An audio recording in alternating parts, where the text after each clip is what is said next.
大家智用高中成立着照顾服务的这个科系，佮甲3间科技大学甲长照机构来签署着产学革命，为超高龄的社会提早来培养着长照的人才。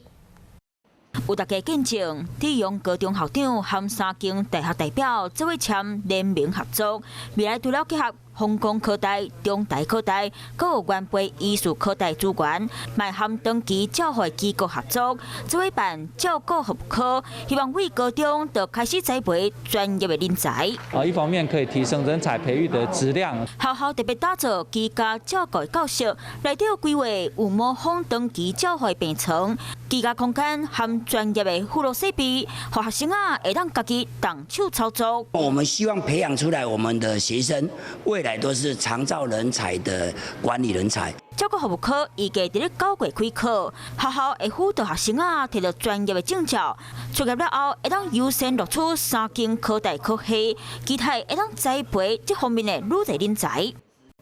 我是吴依璇，想要跟我一起看新闻吗？现在就打开华视的 YouTube 频道，按下订阅，还要开启小铃铛哦。